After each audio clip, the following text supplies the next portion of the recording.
जादू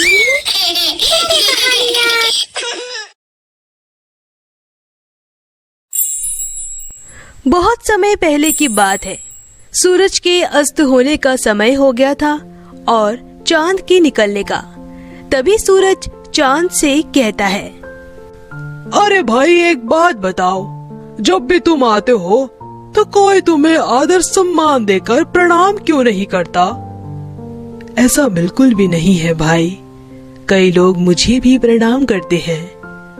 मैं तो जब भी आता हूँ तो लोग जल चढ़ाकर और सूर्य नमस्कार करके मेरा स्वागत करते हैं, लेकिन मैंने किसी को भी तुम्हारा स्वागत करते नहीं देखा। चांद और सूरज की वार्तालाप गांव के निवासी सुन रहे थे। तभी घनश्याम नाम का एक आदमी कहता है, हम तो सिर्फ सूरज को ही अपना भगवान मानते हैं, चांद हमारे लिए कुछ भी नहीं है। नहीं, ऐसी बात नहीं है। चांद भी हमारे लिए भगवान समान ही है। चांद भी हमें रोशनी देते हैं। सूरज भगवान तो हमें धूप और रोशनी दोनों देते हैं, लेकिन चांद वो हमें क्या देते हैं? कुछ भी नहीं, सारी रात तो हम सोए रहते हैं, तो फिर उस रोशनी का हम क्या करेंगे? हमें चांद की जरूरत नहीं है। हाँ, अगर चांद नहीं भी आएगा तो हमें कोई फर्क नहीं पड़ेगा। हाँ, चांद का होना ना होना एक ही बात तो है। तुम ये क्यों भूल रहे हो कि करवा चौथ वाले दिन इनकी पूजा करके तुम्हारे लिए रखा गया व्रत पूरा होता है। लेकिन शुरुआत तो सूरज भगवान की पूजा से ही होती है। गांव वालों की ये बातें सूरज और चांद सुन रहे थे। उनकी बातें सुनकर सूरज तो खुश हो गए, लेकिन चांद के मुंह पर उदासी छा गई। फिर सूरज चांद से कहने लगे, देखा, लोग मुझे ही अपना भगवान मानते हैं और उनकी नजरों में तुम्हारी कोई अहमियत नहीं है। लेकिन मैं भी तो रोशनी देता हूँ। अगर मैं ना रहूं तो मेरे बिना इनकी जिंदगी अस्त व्यस्त हो जाएगी। ये तुम्हारी गलतफहमी है। इन लोगों को तुम्हारी कोई जरूरत नहीं है। चांद उदास हो जाता है। अगर ऐसी बात है तो ठीक है, मैं अब से आऊंगा ही नहीं। चांद नाराज होकर वहाँ से चला जाता है। चांद के जाने के बाद गांव में रात को अंधेरा छा जाता है। वैसे तो आसमान में कुछ तारे हैं, पर इनकी रोशनी बहुत कम है। अंधेरा इतना गहरा है कि किसी को कुछ भी दिखाई नहीं देता। अब खेतों में बुआई का वक्त आ चुका था, इसीलिए किसानों को सुबह जल्दी उठकर बुआई के लिए जाना था। पर चांद के ना होने से गहरा अंधेरा था। अरे उठ जाओ, आज खेत की बुआई करनी है ना, जल्दी चलो, नहीं तो तेज धूप हो जाएगी और गर्मी में काम नहीं हो पाएगा। हाँ, खेत की बुआई तो करनी है, पर अभी रात है, बाहर बहुत अंधेरा हो रहा है। पर मुझे लगता है सुबह होने वाली है। वो सब तो ठीक है, पर बाहर कुछ दिख ही नहीं रहा, जाएंगे कैसे? ठीक है, सुबह होने पर ही जाते हैं। जब सुबह हुई तो दोनों खेत में जाने लगे, लेकिन कुछ ही देर में धूप आ गई और गर्मी के कारण खेत में काम करना मुश्किल हो रहा था। बहुत गर्मी हो रही है, चलो घर चलते हैं, कल सुबह जल्दी आ जाएंगे। हाँ, सही कह रही हो, इस भयानक गर्मी में तो मुझसे भी काम नहीं होता। वो दोनों घर चले गए। अगले दिन भी जब वो उठे तो रात को चांद के ना होने की वजह से बहुत घना अंधेरा था, और आज भी जब वो उठे तो सूरज निकल चुका था। सूरज की गर्मी के कारण खेत में काम करना मुश्किल हो रहा था। इस समस्या से परेशान होकर उसने सूरज से कहा, हे सूर्यदेव, हमें चांद की जरूरत नहीं है।